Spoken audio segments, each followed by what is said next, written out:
My mother-in-law smiled as she handed me a drink. "A special cocktail, just for my favorite son-in-law," she said. But I saw it, a tiny shimmer on the surface like something had just been poured in. I thanked her, and when she turned her back, I swapped glasses with her husband.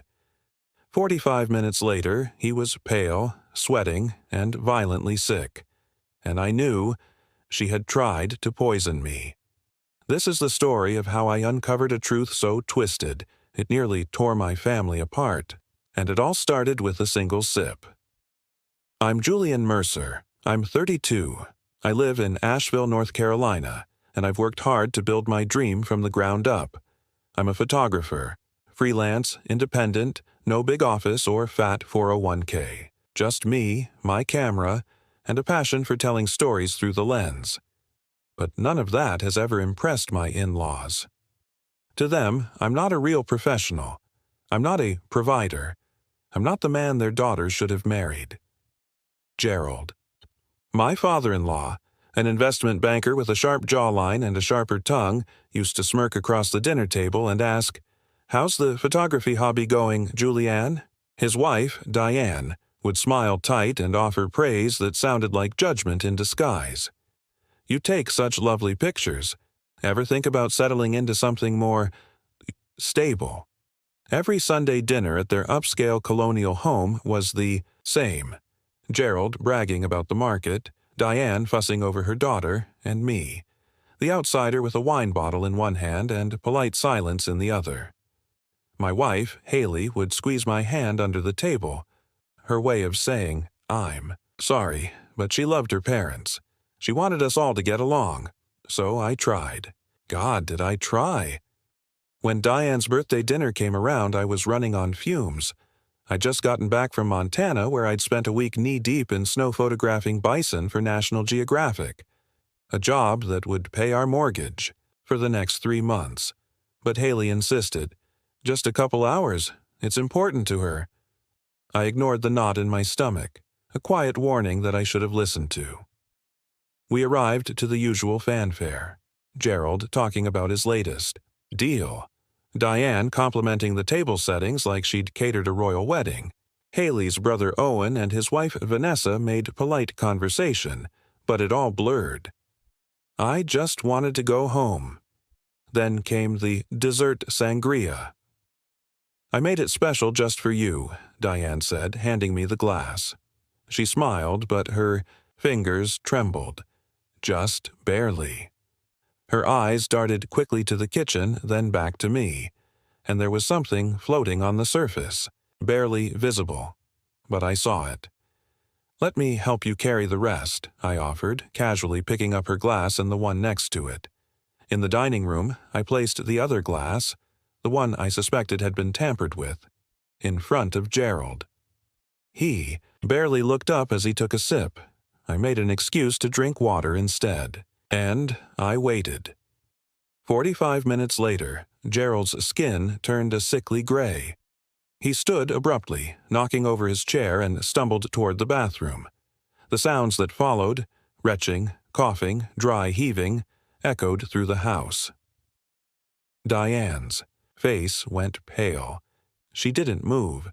She just stared at me from across the table, and in that silence, we both knew. She knew I'd switched the glasses, and I knew she had tried to drug me. I didn't say a word. I just ate my cake as chaos erupted around me, but I took the untouched glass with me, and what I found confirmed everything. I'll tell you what was really in that drink, and how I began uncovering a dark family secret years in the making. Trust me, it gets worse. I left that dinner with the untouched drink in my coat pocket, the one Diane handed me, the one I never sipped. I needed to know for sure. What I found changed everything. My mother-in-law hadn't just tried to make me sick. She had a plan, a twisted, calculated plan to ruin my marriage. And she'd done it before. This wasn't just about me anymore. This was about control, and I was about to expose the truth, no matter the cost. After the chaos of Diane's birthday dinner, I kept quiet. I didn't confront her, didn't accuse her. I just smiled, said goodbye like nothing had happened, and took the untouched sangria glass home. I tucked it into the back of my studio fridge and called Jason. Jason runs a toxicology lab in Asheville. We'd met years ago when I shot a feature on forensic science for a science journal. He owed me a favor. Personal or professional? He asked when I dropped off the glass. Family, I said, and I need to know exactly what's in this. 3 days later, he called me back. Julian. There were benzodiazepines in that drink. Xanax, specifically. Not a lethal dose, but enough to knock someone out. Easily enough to make you miss something important. My chest went cold. She wasn't trying to poison me. Not exactly. She was trying to sabotage me, make me seem unreliable. Like I'd overdrunk, overslept, missed the gallery opening I'd been talking about for months, and who would believe I'd been drugged by my mother-in-law? I didn't tell Haley right away. She'd been raised to believe her parents were good people. Strict, yes. Overbearing, sure. But not dangerous, not manipulative. I needed more than just a test result. I needed a pattern, and the deeper I dug, the more I found. Diane had prescriptions for benzodiazepines from 3 different doctors. She'd been doubling doses, sometimes tripling, for years. I started hearing whispers in town. A neighbor said Diane once threw a screaming fit at a community fundraiser over a missing brooch, only to later find it in her own purse. Another said she'd been banned from a boutique for pocketing earrings and insisting they were a gift. Then I remembered something I'd overheard last Christmas. Diane on the phone, her voice sharp. Haley could have married Thomas, you know, an orthopedic surgeon. Family money. But she chose the creative one. The way she said creative, like it was a diagnosis. That was the moment it clicked. This wasn't new. This wasn't about me. This was a pattern, a campaign of subtle sabotage, not just to undermine me, but to control Haley. Her choices, her future. I was just the latest threat. So when Haley mentioned her mom wanted new photos for a social media profile, and that Diane specifically asked me to take them, I knew my chance had come. The following Saturday, I arrived at their house with my camera bag in one hand and a sealed envelope in the other. Gerald's at the office, Diane said, already posing near the window, makeup flawless, smile tight. Before we start, I said, I want you to see this. I handed her the envelope. Inside, Jason's toxicology report, printouts of her overlapping prescriptions, and notes I'd taken from the neighbors. Her hand trembled. "This is absurd," she said, voice barely above a whisper. "I would never—" "We both know what happened," I interrupted. "What I don't know is why." She stared at me, and then her face changed, hardened, cold. "You're not good enough for my daughter. You never have been." "A man should provide security," she continued, "not pictures." "And drugging me is providing security?" I asked, keeping my voice calm. "I wasn't going to hurt you," she snapped. "Just make you sick, miss your gallery. Show Haley that you're unreliable." That's when I knew this wasn't emotional. It was strategic and calculated. Here's what I told her. "You're going to tell Gerald the truth. Then you're going to start treating me with the respect I've earned. Not because you like me, but because the alternative is Haley finding out everything." She laughed, a sharp, hollow sound. "She'd never believe you." I picked up my bag. Maybe not. But she'd believe the lab report, the prescriptions, and the stories your neighbors don't mind sharing. I walked out. I didn't take a single photo. That night, Diane called Haley crying, claimed I'd acted aggressively during our session, that I'd been threatening. And that's when I knew. It wasn't over. It was only just beginning. When Haley confronted me that night, I had no choice. I showed her everything, but what I didn't expect was what came next. A package. No return address, just a USB drive. And what it revealed, proved Diane had done this before, is where the story explodes, and no one walks away unchanged. A plain package arrived on my doorstep. No return address, just my name, written in unfamiliar handwriting. Inside, a USB drive, and when I plugged it in, I finally saw it all. Footage from inside my in-laws' house, of my mother-in-law drugging my drink, but it didn't stop there. The screaming match that followed, the plans they made behind our backs. This wasn't just a one-time thing. This was who they were. And I wasn't the only person they'd tried to destroy. After Diane's ambush call and Haley's confused reaction, I felt like I was standing on a cliff. Either Haley would fall back into their lies, or finally see the truth. I showed her everything. The lab report, the prescription history, even screenshots of Diane's increasingly hostile texts. She just stared. "My mother wouldn't do this," Haley whispered. She's strict, but her voice didn't sound convinced. She didn't sleep that night. Neither did I. The next day, she went to their house alone. When she came back, her eyes were red and puffy. They say it's a misunderstanding, that you're trying to sabotage them because you feel threatened. And I knew then. Gerald and Diane were already spinning the narrative. They'd done this before. For 2 weeks, we lived in emotional limbo. Haley didn't talk much. I buried myself in editing work. There was a wall between us I couldn't break through. Then, the package arrived. No name, no stamp, just a slim manila envelope with my name scrawled on it. Inside, a USB drive and a note. "You should see this." Vanessa, I plugged it in. The first file was labeled with the date of Diane's birthday dinner. I watched, heart pounding. There was Diane in the kitchen, back turned to the doorway. She pulled a small vial from her handbag and poured something into one of the glasses, swirled it, tucked the vial back into her purse. Then I walked in. She froze for a second, then smiled and handed me the drink. Cut to the dining room. Gerald takes a sip of that glass. Cut again. Gerald stumbling away, sick. But it wasn't just the poisoning. There were more files, clips from security cameras, not just from that night, but days before and after. One showed Diane and Gerald arguing in the living room. "You drugged the wrong one," Gerald shouted. "It's his fault for switching glasses," Diane snapped. "This isn't the first time, Diane," he barked. "You said you were done doing this kind of thing." Another clip 2 days later.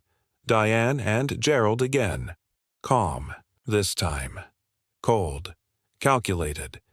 "He knows what you did," Gerald said. "So what?" Diane replied. "It's his word against mine. Haley will never choose him over us." Gerald nodded. "I've already started telling her she seems distant, that Julian might be pulling her away." Diane smirked. "By the time I'm done, she'll file for divorce and think it was her idea." I sat back, staring at the screen in silence. This wasn't just manipulation. This was psychological warfare. I called Vanessa immediately. "Why did you send this to me?" I asked. Her voice was quiet, careful. "Because they did the same thing. To me." She told me how, when she married Owen, Diane tried to get Owen to reconsider. Claimed Vanessa had unstable tendencies. Gerald encouraged Owen to take some space, even hinted that Vanessa might not be faithful. "It nearly destroyed us," she said, "but then we had James, and suddenly I was acceptable, because now they had leverage." "Why didn't you say anything before?" I asked. "Because Owen still doesn't see it. He thinks they're just overprotective." I hung up and stared at the USB in my hand. This wasn't a family problem. This was a pattern of controlled and... Haley had no idea how far back it went, so I reached out to someone who would know. Thomas. The man Haley almost married before me. He didn't want to talk at first. But when I explained everything, the drink, the footage, the manipulation, he went quiet. Then he said, "They did it to me, too." He emailed me dozens of messages, emails between him and Haley from years ago. You could see the change. At first, affection, trust, then confusion, doubt, and finally, silence. Her parents had convinced her he was cheating. They sent her fake screenshots, a planted bracelet in his car, gaslighting top to bottom. "They dismantled me," he said, "piece by piece. I couldn't fight it. I gathered everything, the footage, the emails, the prescription records, testimonies. The final piece? I reached out to Haley's old college roommate, Bethany. When I said the name Thomas, she went silent for a moment, then said, 'Oh, God, that was awful. He loved her. But her parents, they made her doubt everything. I told her they were wrong, but after a while, even I was pushed away.' Julian," she said softly, "this isn't just about saving your marriage. It's about saving her from them. I had everything I needed, all the lies, all the schemes, the proof of a lifetime of manipulation. So I invited Owen and Vanessa to dinner, and I showed them everything. We take the fight to Gerald and Diane, and their perfect little empire starts to crumble. It was time. No more hiding, no more pretending. Invited everyone over for dinner. Haley, her brother Owen, his wife Vanessa.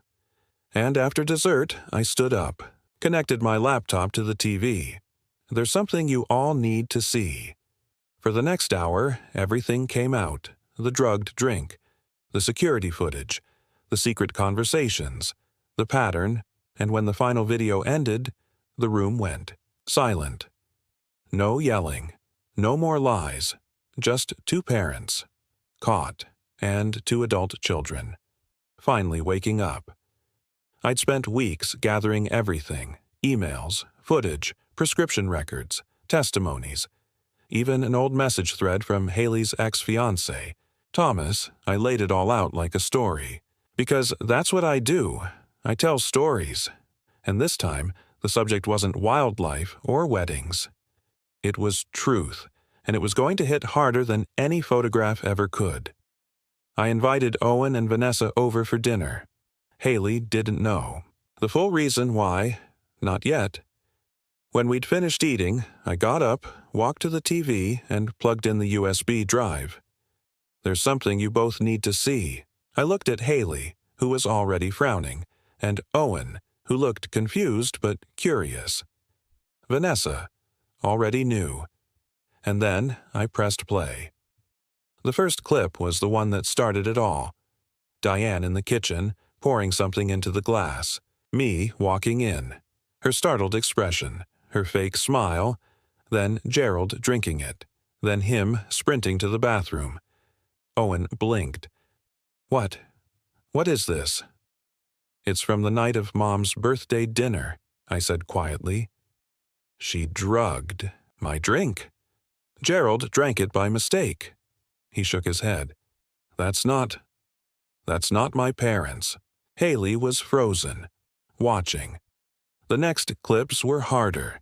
The argument, the plotting, the cold way Diane said, "If she chooses him over us, then she's not the daughter I raised." Owen stood up, pacing. "You've edited this. You had to. My parents would never." Vanessa placed a hand on his arm. "They did it to me, too, Owen. Why do you think they suddenly started liking me after James was born? They never changed. They just had leverage." He went quiet. Haley still hadn't said a word. Then came the emails. Old ones from Thomas, begging Haley to listen, to understand. Then ones from Bethany, her college roommate, warning her about her parents' lies. The same pattern, over and over, control, manipulation, isolation. And finally, the footage of Diane and Gerald casually discussing their plan to convince Haley to file for divorce and make it feel like her idea. The last thing they said on tape, "She'll come back home eventually." They always do? I hit stop. Silence. Haley turned to me, tears already falling. Why didn't you show me this sooner? I needed you to see it all at once, I said. Not just what they did to me, but what they've been doing to you. Your entire life. She covered her mouth. Then she turned to Owen. We grew up thinking they were just strict, protective. But this isn't protection. This is control. Owen sank into a chair. I thought they were trying to protect me from making bad choices. But maybe they just didn't want us to make our own choices. That night, for the first time, Haley slept peacefully. The next morning, she called her mother. Put her on speaker. Darling, Diane said cheerfully, I was thinking maybe you should come stay with us for a while. Marriage can be hard. A little space might give you clarity. Haley interrupted. I've seen the videos. Silence. What? Videos? The ones where you drugged Julian's drink. The ones where you and Dad talked about breaking up our marriage. Diane tried to backpedal. Whatever he's shown you? Stop, Haley snapped. We're coming over tonight, all of us. No more secrets, no more lies. I looked at her. She looked at me. What's the plan? She asked. I smiled. Simple. We tell the story, start to finish, on camera. That evening, we arrived at Hume, Gerald and Diane's house. Vanessa and Owen were already there, stiff and silent on the living room couch. Gerald smiled like it was just another Sunday. I understand there's been a misunderstanding, he said. No misunderstanding, I replied, setting up my camera tripod. I'm documenting this, for the family archives. Diane bristled. This is private family business. Exactly, I said. And I'm family, even though you've tried very hard to pretend I'm not. What followed was 2 hours of exposure. I laid it all out, methodically, calmly. The drink, the emails, the exes, the evidence. Every time they denied something, I played another clip, showed another document. At one point, Gerald's hand was visibly shaking. Diane tried tears, but they weren't tears of remorse. They were tears of defeat. Finally, Haley stood. I love you both. But what you've done is unforgivable. You don't get to control my life anymore. Owen stood too. We're not kids. We're not your puppets. We choose our own lives now. I handed Gerald a USB drive. It has everything. Footage, emails, testimonies. Yours to keep. What's that supposed to mean? He asked. It means I won't ruin your reputation, unless you give me a reason to. He looked at me like he was seeing me for the first time. I underestimated you, he said quietly. I nodded. Yes, you did. 6 months passed. Boundaries were set. Therapy began. Gerald and Diane stayed quiet until the holidays. That's when they invited us all for dinner. Said it was a fresh start. But what Gerald offered me behind closed doors proved they hadn't changed. In the final chapter, they make one last play for control, and we finally put them in their place for good. The holidays were supposed to be a fresh start. Diane and Gerald invited us to dinner. Their way of extending, an olive branch, but I didn't trust them. And when Gerald took me aside after the meal, I realized they hadn't changed. He offered me everything. A partnership, money, power, but it wasn't an olive branch. It was one final desperate attempt at control. That's when I knew. We were done with them. We would never let them manipulate us again, but this time we'd win, on our terms. The dinner was strange. When we arrived, Gerald greeted us like nothing had happened, like we hadn't just spent hours exposing every one of his lies. Diane had cooked a lavish meal, and she tried so hard to smile, but it felt hollow, forced. Haley had agreed to come, but I could see she was cautious, not hopeful, just curious. Gerald, ever the charmer, was in full display mode. asking about my latest work, as if he hadn't just tried to ruin my career months before. He feigned genuine interest in my projects, but I wasn't fooled. Not anymore. After dinner, Gerald invited me into his study, away from the others. I already knew what was coming. We sat. He poured me a scotch, just like last time. I didn't drink it, just held it in my hand. The glass felt heavier than it should have. "Julian," Gerald began, his voice smooth, calculated. "I've been thinking about your future. You've built something with your photography. It's been good to you, hasn't it?" I nodded. "It has." "I respect that," he said, leaning in. "But you're still young. Have you thought about diversifying? Expanding your horizons?" I raised an eyebrow. "Expanding? How?" "Photography's nice, but it's small time. I could bring you into my firm, junior partner track. The salary would be substantial. You could live the life you deserve." He slid a folder toward me, full of paperwork. Partnership details, a contract, money, power. It was exactly what I'd expected. A bribe, a way to get me back under his thumb. I set the glass down, untouched. "Why would you do this?" I asked, looking him in the eyes. "Because you're family," he said smoothly. "I respect how you handled the situation. You stood your ground. You protected my daughter. That's what a real man does." I felt the bile rise in my throat. I wasn't about to let him manipulate me again. "No," I said firmly. "It's not a gift. It's another attempt at control. You can't buy me, Gerald. You can't stand the fact that Haley loves me exactly as I am." His face hardened. His hand clenched. He wasn't used to being told no. "Don't be a fool, Julian," he hissed, dropping the facade. "Everyone has a price, even you." I stood up, the scotch still in my hand. "That's where you're wrong," I said, my voice low. "And that's why you'll never understand your daughter." I left the room before he could respond, not bothering to look back. When I returned to the dining room, Haley was talking to Diane, who was showing her old family photo albums.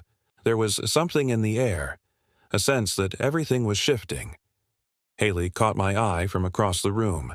I gave her a barely perceptible nod. She understood. That's when she stood up, her voice clear, cutting through the tension. "Mom, Dad," she said, her tone firm, unwavering. "I have something to tell you." Everyone turned to look at her. The air was thick with anticipation. "We're having a baby," Haley announced, her smile soft but proud. "I'm 3 months pregnant." The room froze. Gerald's face went pale. Diane's eyes welled with tears, but they weren't tears of joy. They were tears of defeat. For the first time, they were the ones who were caught off guard. They couldn't control this. They couldn't manipulate it. Gerald recovered first. He stood, walking over to Haley. His congratulations were stiff, mechanical. "Congratulations," he said, but there was no warmth in his words. I stepped forward.